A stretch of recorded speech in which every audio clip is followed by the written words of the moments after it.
I'm the creator. Yo soy la reina. I am the maker. You can bow down now or bow down later. I don't need you to be my validator. I am the healer, la curandera. I'm starting fires, don't need madera. Deep as an ocean, light as a feather. Bring on the dragons. I am the slayer, Madre Creator. I am Madre Creator.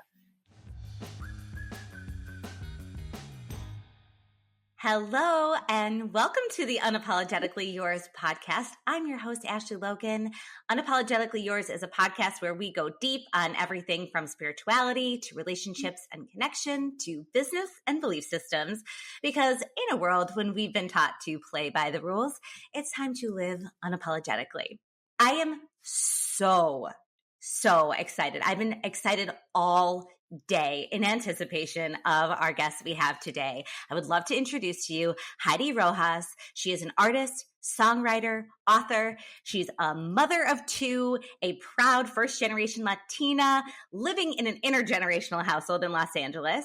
And she has been a beacon of joy, inspiration, and song and music for me over the last couple of years. And Heidi, welcome. Thank you. Thank you so much. That means a lot. It was fun because one of the first encounters that I had with you was your Feelings song, and a friend of mine who knows that I have 3 kids. And at the time, I guess this was 2 years ago, they would have been 3, 5, and 7. I was absolutely in the trenches of life, of big change. And your song, for those who haven't heard, when you're sad or afraid, let's talk about it.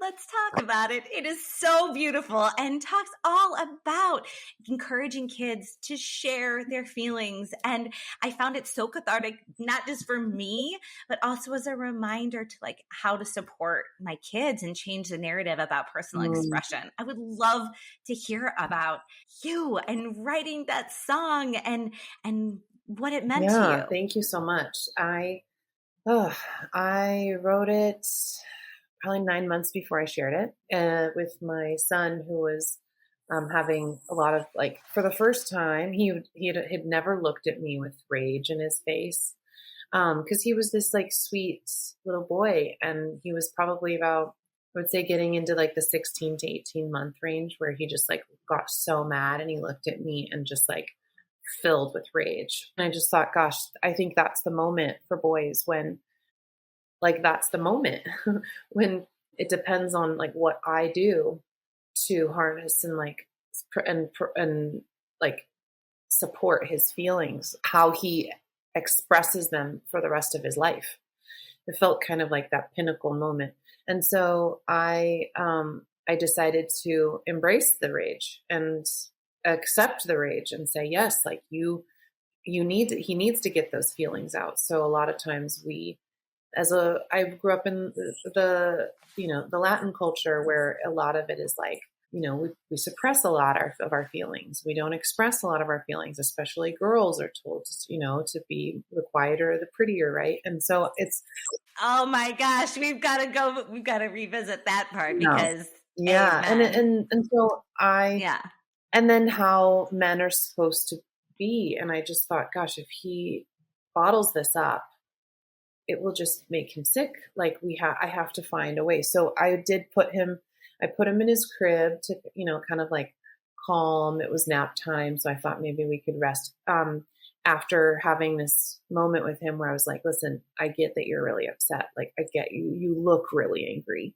I want to talk about that. I want to experience it with you. I'm here to hold you and to be, you're safe here to feel those feelings. He got kind of tired, and I put him in his bed for nap. And then I just start singing. I'm trying to think how can I just sing something that reminds him of how he can express it in ways that are not hitting and pushing and throwing something at people. It's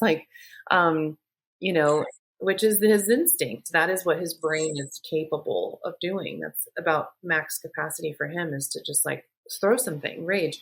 And if you think about it as adults, that's what I want to do too. I don't blame him at all. We don't do it. Oftentimes, if we're not expressing our feelings in a healthy way, we're also suppressing, and then it comes out in different ways. Right. And so I just thought, how can I like put it simply where it, because it's not like I'm like naturally just a Disney princess who's going to be like, I see that you're so angry and I want, like after he like throws a train at my head, it's like, right. You've got rage our too. instinct, like my instinct is to protect myself. My instinct is to retaliate. My instinct is to be really hurt and upset at the person who just threw this at me. And so I have to regulate my own feelings in order to then co-regulate and help him with his. And so it was like this dance, this partnership that I needed something to help kind of walk us through it. So I just started singing, most of the time when I feel really in need of creativity to really kind of unblock me from in a moment, to really help me in a moment, like the song just kind of came out. So it was just this little thing that I sang. I don't even know if I recorded it that day, but we sang it again and again. And it just became like our little hymn, our little lullaby for me and my son and my daughter, who was a couple years older. And she would sing it to her baby dolls, and my son would sing it to my daughter when she would get mad. And it was this part of our family. And meanwhile, I'm releasing music. I'm putting out Madre Creator and, Magic Room, all these other songs that I'm excited about, and not thinking anything of this little lullaby that I wrote. It wasn't until my son started preschool, was having, anxiety, like with me leaving, didn't want me to leave. So like a week in to school, the teacher called and was like, you got to come get him. He's not okay. And he's just like sitting there eating his black beans and like staring at a picture of you. And it's just really sad. And he's got to come. And I was like, oh my God. So of course I went right away. And, we went home. He really was just like sitting there eating his black beans with a laminated picture of me, just looking at me. And he just looked up and he goes, Mommy, let's go home. And he just packed up his stuff and we went home, and I put him down for his nap, and I sang the song through the little bars of like I had done 1,000 times, but I just thought, today I feel really proud. Today I feel really like a really good mom. I went and I have the privilege of being able to go and pick up my son. And we talked about how he felt, and I think we're going to get through this, and he's going to love school someday, but today was not the day. And I was okay. That's okay. And I just was there for him, and I just felt really good. And I just wanted to capture that moment. And so he had already fallen asleep, but I sang it and recorded myself again. And then I watched, and I realized that his noise machine was on, so you couldn't hear me singing. So then I was like, dang it. So I turned the noise machine off, and I sang it again, and I kept it for 2 or 3 weeks. Like I didn't think anything of it. That was for me, And then one day I was like, maybe I should just tell the story. I'm just going to tell the story over that video of me. And it immediately started going viral. And it kind of changed. Yeah, it just was it was wild, because it went from a couple thousand views to 1 million in like 2 days, 3 days. And then now it's like at almost 7.5 million. And the views from other videos of that song have multiple millions of views. And so it tapped into something that we all really want to express, and, is our inner child and what he or she is feeling under the grown-up exterior.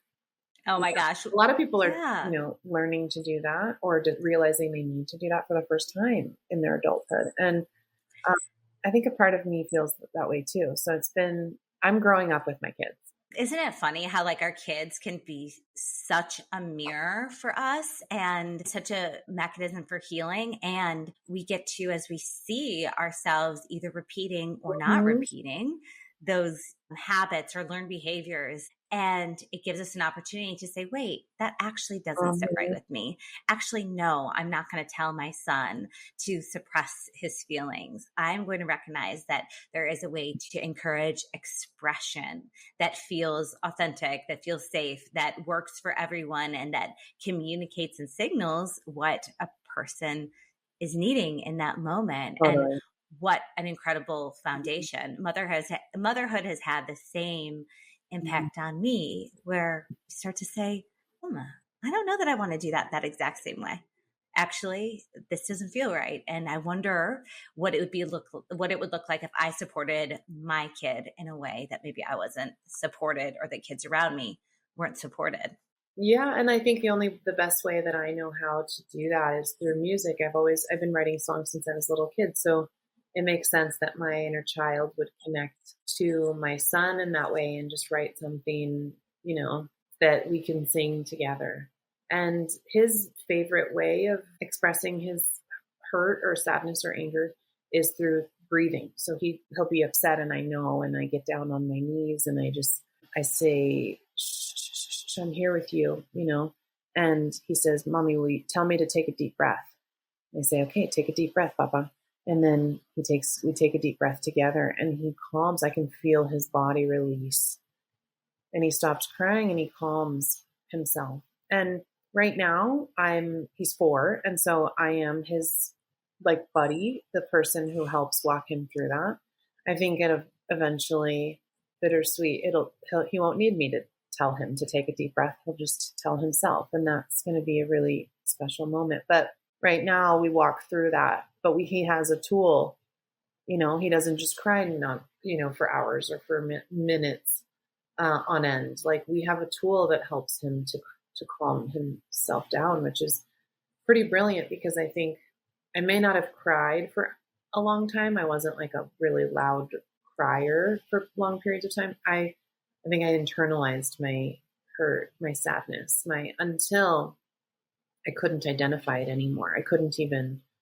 I had ignored it for so long that it was just flowing in and out so quickly that I couldn't even grab it enough to process it, because I wasn't really naming it.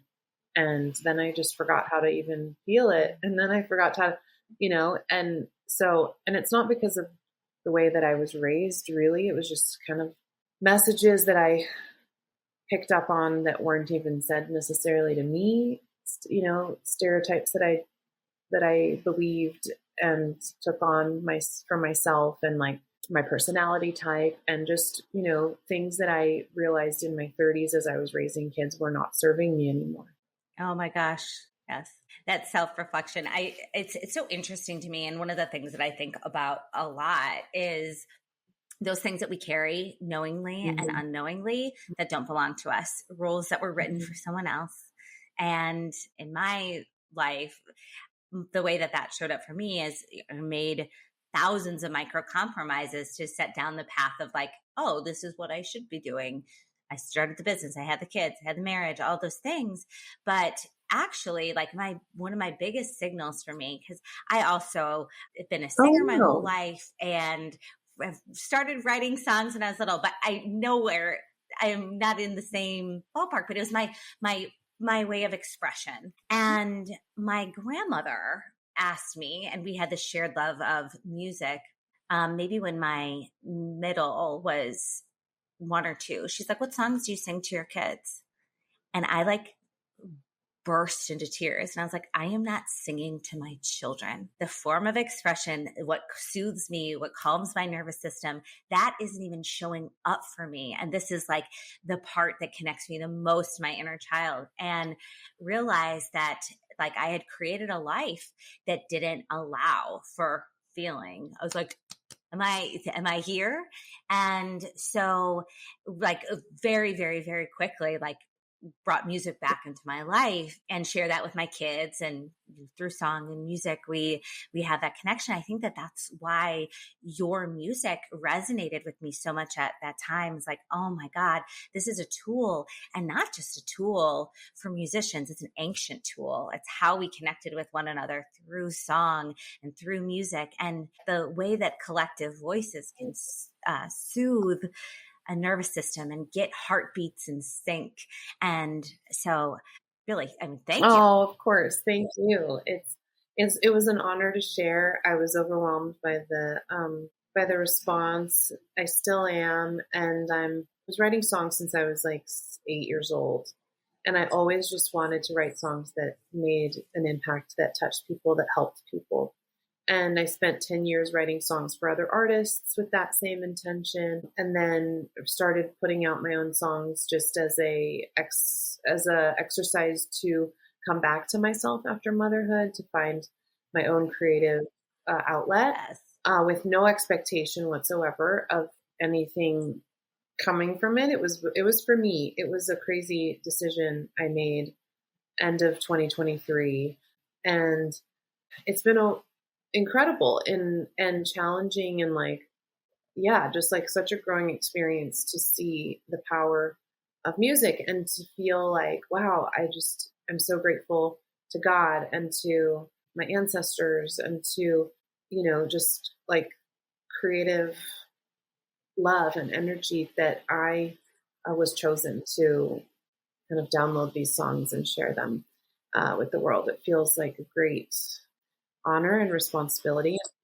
Still, it's a gift. Yeah, it's a gift that I was, and so I'm really grateful. Well, and the thing that I love too is like, there's many people who won't answer the call. So when we get those divine guidance, that inspiration, and it takes courage to say, you know what, I am going to do that thing. I am going to trust that I am a vehicle for something. I am a messenger for something, and that your gift can help alchemize something in other people, and trusting it, that you don't even know the people that it's impacting, the households that it's impacting. And so the fact that you trusted it is just such a beautiful thing. One of the things I want to come back to that you said was about like getting lost in motherhood. Motherhood, like what the fuck? It's such an amazing experience. And the way that society sort of puts women in this position of like absolute sacrifice,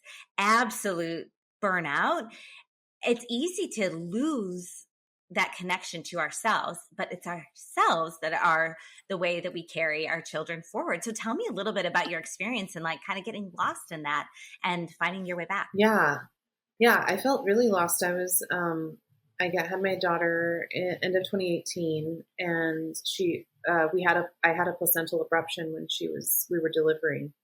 And so that essentially means that the placenta was tearing from the uterus. And so she wasn't getting oxygen. So we had to get her out like immediately.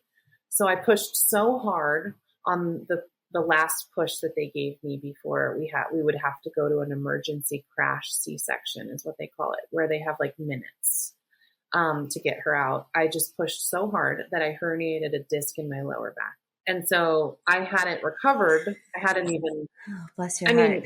I hadn't even gone to the follow-up appointment for my back to, when I got pregnant again with my son. And then a month later, the pandemic hit. So, oh my God. Can we just like pause for a second on that? Like first, like a traumatic birth is something that I had a traumatic birth with my first. She was a shoulder dystocia baby, which meant like kind of similar thing, like head out, you have minutes. I had like a nurse on top of me telling me to push. Like it was terrible. And so I can imagine your like the fury of like, okay, I've got to get this baby out. And that in itself, that then coupled with your own injury and the recovery and then having a newborn and figuring out all of the shit that goes with it. And then you get pregnant again. Crazy. Yeah. I know. Yeah. I know. What were we thinking? But then, for me, it was definitely something like I really wanted my kids to be close in age. So it was always going to be that way. Sure. I just kind of was in like, like it wasn't like what's best for me. What should I do for myself? We don't really. Well, and also I think that we don't totally realize is like, because I did the same thing. Like I had kids right one after the next, and that was never the question. That was never the issue. But the issue was like, what was the support that I got in between that? Who was like looking after me to make sure that I was, taking care of all those parts of me to not totally disconnect. That's a great point. And I think, and I think the support would have been there for me if I had advocated for myself and known actually what I needed. I would, but I didn't, and I just kept plowing through. So I'm like, just stopped breastfeeding, and then all of a sudden I'm pregnant again. The pandemic hits. My son is born September 2020, And then I'm breastfeeding again. And then, you know, just like in it. And then I have 2 toddlers all of a sudden. And then so over the time, because my kids are just gigantic, I herniated 2 more discs in my lower back and then 3 in my neck. Oh, and so the pain just kept getting worse and worse, because you try and telling a 2-year-old who wants mommy to carry her all the time. And then my son who wants me to carry him, and I have to pull him out of the crib and put him back in the crib. There's just no other option. So we're carrying 20, 30, totally. We're slinging these little kids around. And so, yeah, I just it kept getting worse and worse. So around end of 2020, during like the summer of 2023, my dad was diagnosed with stage 1, thankfully, throat cancer. He's in remission, but it really rocked my world. It sent my parents to Houston for MD Anderson for treatment. And my parents leaving left me with my amazing husband, who is gringo. He's like white, which is fantastic, but also like my parents they lived next door. So they were my culture. They were my home. They were my black beans and rice. They were my, music. They were my everything. And so when they left, I was with my white husband and my half white kids and like all of my friends that didn't really represent my Latino culture at all. And it kind of went through an identity crisis where I was just like, oh my God, what of me if my parents don't come back? Who am I? And also, why does my community not reflect my heritage? Why does, and so once I started really unpacking my Latinidad and what it has felt like in white spaces and in Latino spaces, and why it's hard to show up sometimes in both, that's when I wrote my first song for myself. And then from there, I wrote another one, and then another one, and then another one. And all of a sudden, my community starts shifting because my music and my new sense of identity is attracting people who are like-minded, who are aligned in values, not just as people, as women, as mothers. All of a sudden, I have friends who celebrate me when I walk out of the room. And I had never experienced that before because I was looking for all the wrong friendships. And because I was the wrong I was not showing up as my authentic self. So then I know who I am. Oh my gosh. I don't want to cut you off, please. But I just want to say one thing, because this is so, so, so important. And I think that this is one of the most, when you show up authentically, when any woman shows up authentically, then you attract the people who will be your mirror. You attract the people like your vibe attracts your tribe, but it's more than that. It's when you're honest with yourself about your needs and who you are, everything shifts. And it's a beautiful and an important thing. And so I just wanted to acknowledge that. No, and it changes everything, right? It changes. I used to have FOMO like hardcore when my friends would get together because I was afraid, like, if I'm not there, they're going to talk about me. And what a terrible feeling. Yeah. Oh, what an awful thing. And so I had to be there. I had to be everywhere I went, but I really didn't actually want to be there. I wanted to just trust and, but I had trust issues, but there I am showing up as a different version of myself, not, fully embracing all of me, and therefore probably not fully embracing all of them. Like, in order to raise a daughter who really knew who she was, who's really just like all the things that I want to be, I realized like, I just need to be them. I don't need to tell her how to exist. I don't need to tell her how to be confident. I just need to show her. Amen to that. Yeah. Like, yes. I started taking it very seriously. Like, who I am now is going to shape who my daughter becomes. My inner voice needs to be kind. And so I can tell you now, after I've been in therapy for 10 years, I still meet with somebody once a week. I've done a lot of work on myself. And so I can tell you that my inner voice, my self-talk is super kind. Like, I'm really nice to myself. And I look at my body and I don't criticize her because she fucking made 2 people. She made Like you grew two humans. So when I say Madre Creator, when I sing the songs about, women and how incredible we are, I believe that about myself. And, it's a everyday practice. It's not like, unkind thoughts don't ever occur in my mind, but I can talk my way through them. Whereas before they used to eat away at my mind, and I think that's just through osmosis, through energy, through, it's going to impact the way that my daughter looks and thinks about herself too. And I can see it. Like, she is one confident chick. Like, I think by the time I was six already, there were insecurities, there was shame and guilt already. There were, things that I had already taken on that a young child shouldn't have had to think about.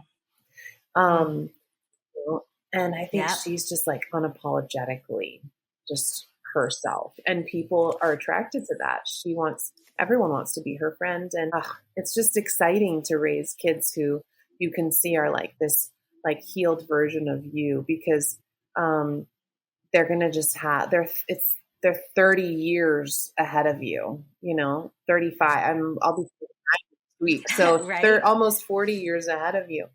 And I'm just like, oh man, thank you. They're going to take on the world. They're going to be fine, even with everything, all the scary ways the world is changing. Yeah. Well, I think that we, again, like going back to, in some ways, like most of us don't view ourselves as liars, but many of us are, because we're lying to ourselves about what works for us. We're lying to ourselves about what full expression looks like. We're lying to ourselves about what rules we want to follow. And I love that you're giving both of your children that gift of authenticity, because as human beings, we want to be part of a herd. We want to be part of something, a community. It's part of what makes us feel safe. It's got to be the right one. And that part of us makes it easy to compromise. It makes it easy to kind of blend in, but that's not the way. And so what I love about Madre Creator, like, what a fucking anthem to motherhood. And because like that power within us is what should be celebrated. A part of what makes a herd so strong are the individuals who are part of it playing different roles. Not everyone playing the same role or looking the same or feeling the same. And it's a hard lesson for women, especially, to learn when so many messages about our looks and demeanor have been, especially for our age range, where we're really hammered with those lessons growing up. So what a gift that you're giving your daughters and your son. Your daughter and your son. So it's funny because I love Madre Creator, and can you just share the lyrics with everyone listening? Because they're badass. Yo soy la madre, I'm the creator. Yo soy la reina, I am the maker. You can bow down now or bow down later. I don't need you to be my validator. I am the healer, la curandera. I'm starting fires, don't need madera. Deep as an ocean, light as a feather. Bring on the dragons. I am the slayer, madre creator. I am madre creator. Yeah, and it's that's it for the most part. There's 3 versions, because I released the original is just like a fun dancing with my friends version, and then the second one is the Mommy and Me, the video that went massively viral, and then a drum, this Sisters of the One drum are this beautiful group of women who channel the ceremonial drum in a beautiful way, and we got together and did a version as well. It's so fun. And what I think is that reminder is like that when you recognize the gifts within, the power that you have within, then you can do anything. And I've noticed like some people really get the message. And then in your comment section, it's like some people are like, well, you think you're God, blah, blah. And it's like, yes, I am God. Like, I don't was like, I am God, but like, yes, we do have that power within us. It's God-given. God wants it to recognize it within us. And that's our power to raise children. It's our power to be in our fullest expression, to live a life of not just a life of our dreams, but a life that's fully aligned and impactful and good. Absolutely. I couldn't agree more. And I think that's the biggest work I've done as far as like really kind of unpacking my religious upbringing. I was raised very Christian, went to church every Sunday, every Wednesday, was in opera team and group and all the things. And I realized that I think the people in the comments that are most upset by the song are religious people who feel that I'm trying to take steal thunder from God. And it's like, actually, I think that what religion does that I'm not cool with is create a gatekeeper, or create that only through this group or this building or this other people, like, can you have access to God? And I actually think God is just absolutely within me, doing all of the awesome things I do are God led. And so when I own that, when I say God is working through me, I don't actually need anything else. I don't need any external support. I don't need anything to validate that God is doing incredible work in me, because while I'm not trying to take credit for making, like, I made a vagina, I made a penis, I made eyeballs, I made all these things inside my body. Like, two people were formed. It's not like I was writing the formula and, busy up all night making these things. It was God has chosen me to be a portal of life. Like, we're like aliens. Women are unbelievable. If I can do that, I can kind of walking out of, and to answer your question from before, like, also walking out of this really hard stage of motherhood where I was kind of hard on myself for like forgetting where I put the car keys. And I was kind of like, hard on myself for like, am I planning enough play dates? It's actually like, I just did something that men cannot do, that like no other, I mean, we populate the world, like, and I can do anything. So if I'm sitting here going, I don't know, can I put out songs? I don't know, should I apply for the whatever? It's like, fuck yeah, like, do it. You just did the hardest thing that there is to do. It wasn't your strength. It wasn't my, like, I'm this supernatural human. It was God within me orchestrating and doing and creating the whole thing. So I'm not trying to take away from the power of God. I'm embracing it and honoring it within me. And so I get it. I understand, because it's different words. There's a whole jargon to religious speak. And so if I'm not using it properly in their way, then like, if this is going to feel like blasphemy, and I respect that. But I am a very spiritual person who knows the teachings of God and can say that I'm just honor, like, it's what somebody said the other day. He was like, what radicalized you? And it's like, God, the teachings of like, God, the love of God. Yes. And so Madre Creator comes from my embracing the power of God within me. And it's just not in the same words that the church taught me, but it's all the same sentiment. I'm with you. And I was also raised very religious and deeply spiritual, very connected to God, and take issue with organized religion because of the weaponization of some of that vernacular that actually diminishes, especially women.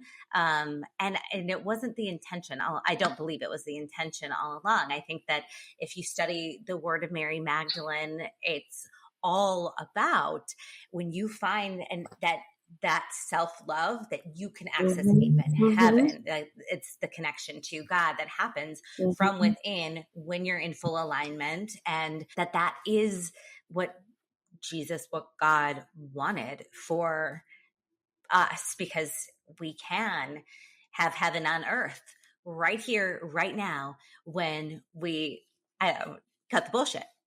Basically, and be in the spirit of love and divinity and connection with one another. And so I think it is the most Christian, not organized standpoint, but most Christian perspective to celebrate the absolute beauty, the life, the love, the creation within each individual person, and especially within women as that vehicle of love and light. And it's that lack of appreciation that has gotten us to where we are right now in a state of affairs, politically, culturally, that is so disembodied.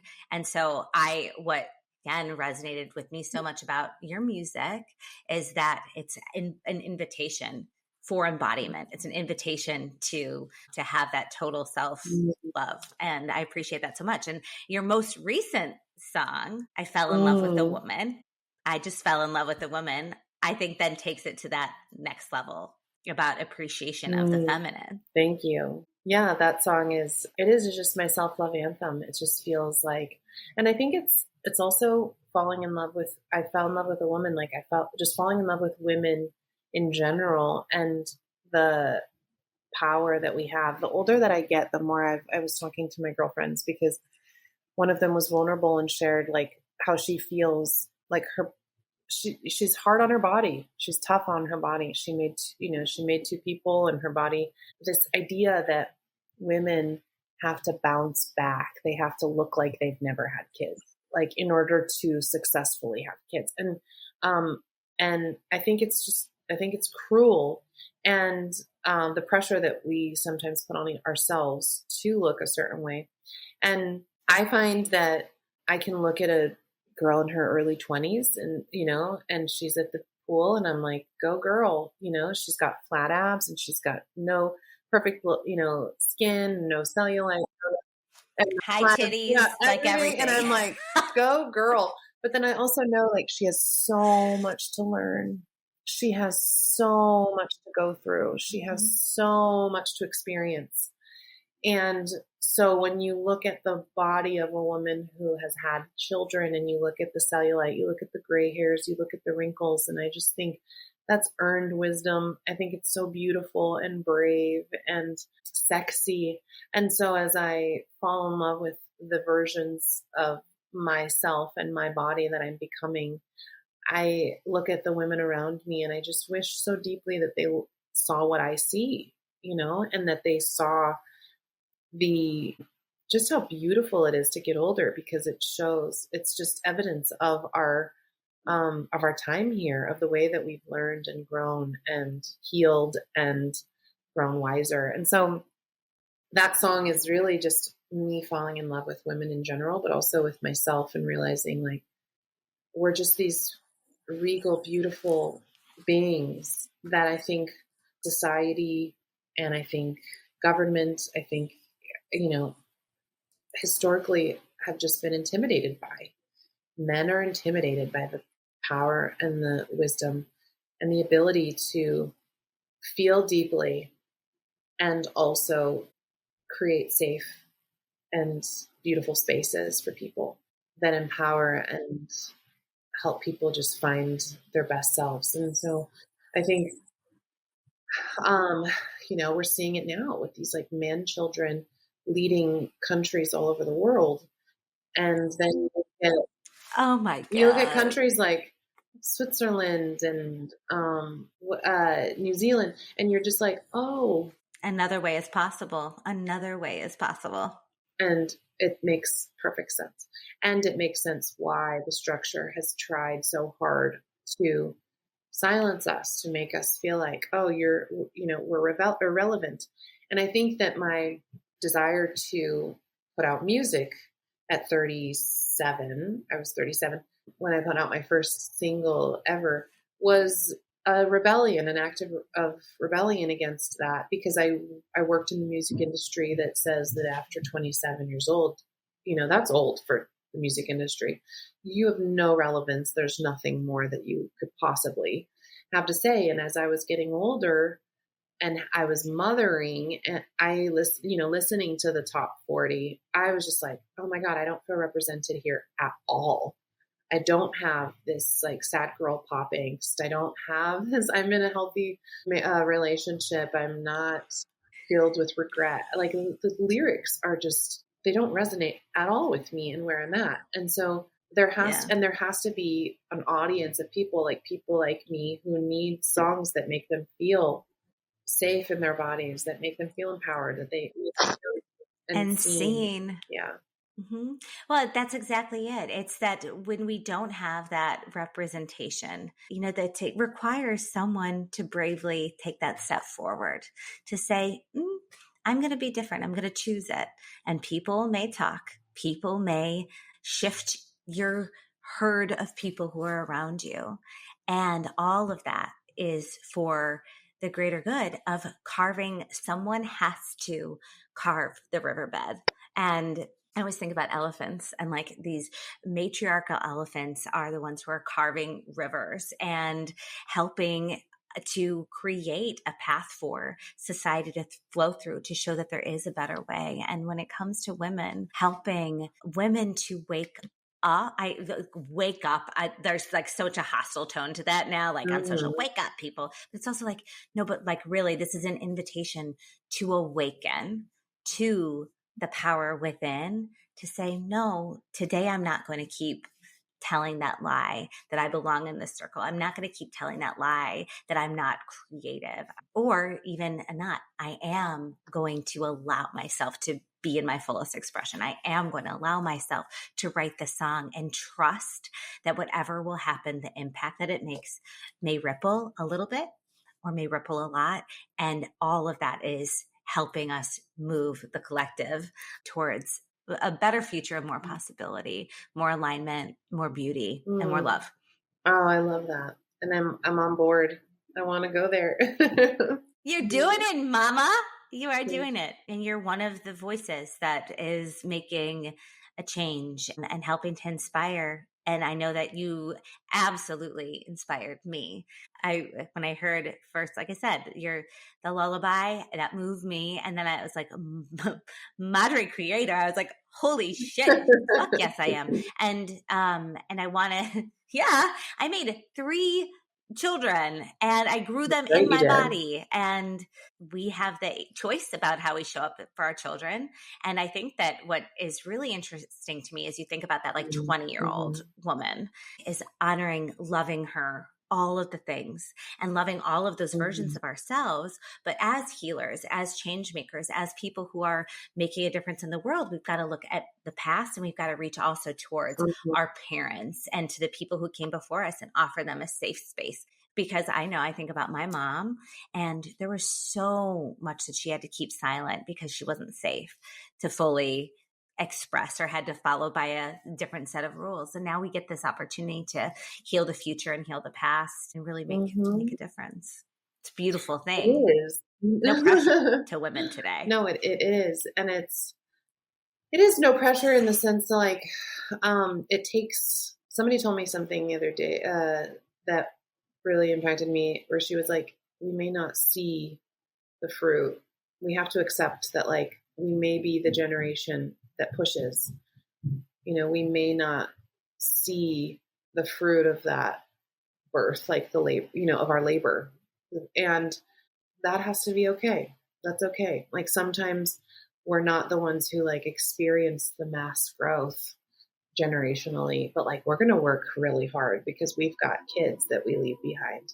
And if the world is, I believe the world will be better for us, but if the world is better for them, and we're the ones who are like in the trenches, like, fighting for it for the rest of our lives, like I'm cool with that too, Yeah. Same. So and I'd love to see it happen. And but again, I'd love to see it. But those ripples, it's ripple, and it starts with expression. It starts with people following that little knowing that, you know what, today I'm going to write a song. Today I'm going to sing it. Today I'm going to publish it. I'm going to put it out there on the internet.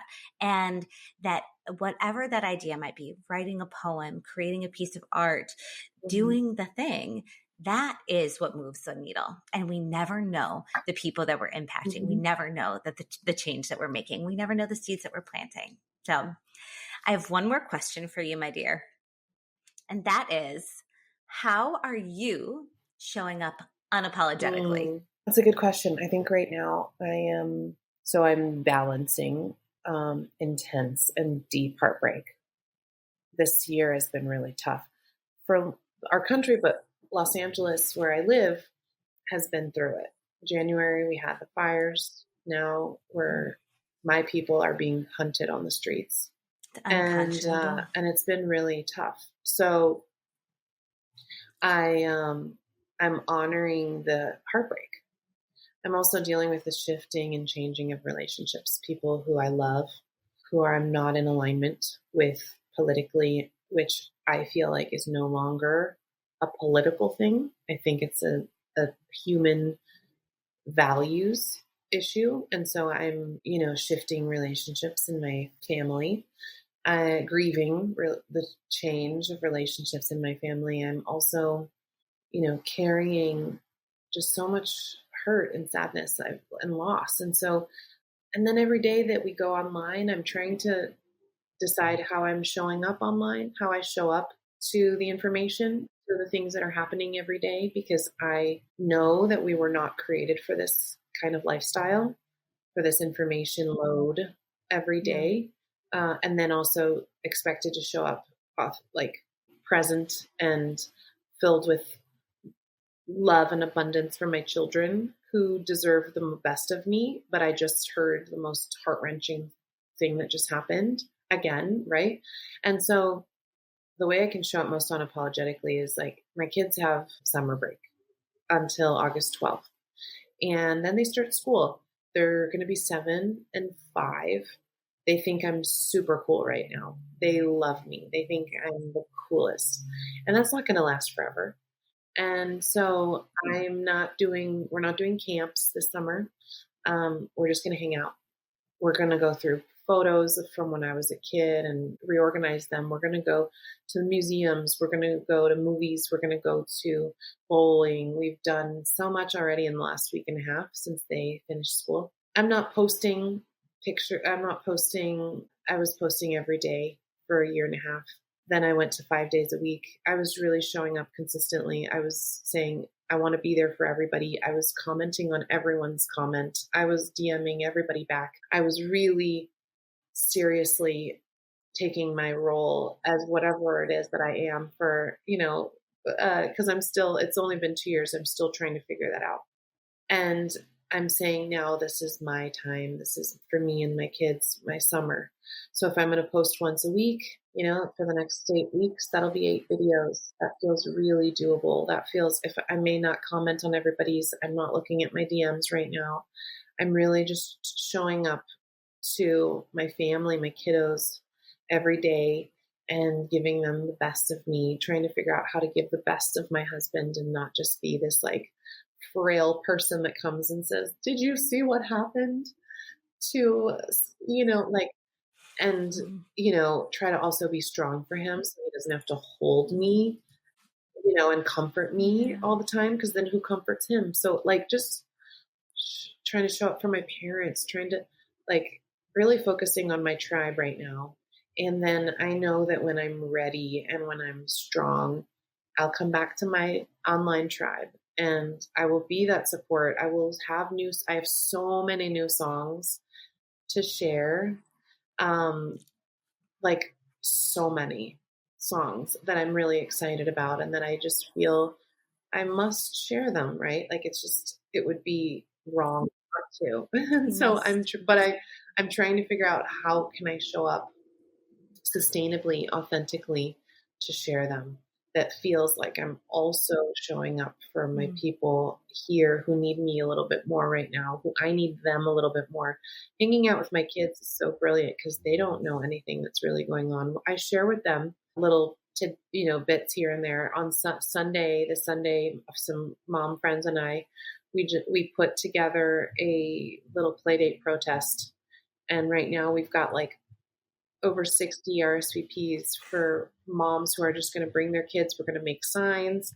We're going to sing, yell chants together. And we're going to give them a safe little space at this park to protest, to use their First Amendment right. And we're going to make little noise makers. I'm going to read my children's book, I'm Enough, Soy Fuerte Ya, celebrating immigrants. And we're going to make sure our kids know in a really safe way what's happening and how they can advocate for those who are struggling. And so that's, I think, how I need to show up.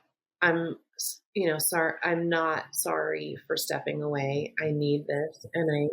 Nope. And that is how I can unapologetically just be there for myself and for my people. So I think that's so brave to acknowledge. Yeah. That. And it's what I need. It's how I can navigate this I think it's a new life, right? Like my parents, they got the newspaper on Sundays. That's the information that they had, right? And now we have information at the tip of our fingertips of what's happening all over the world all the time.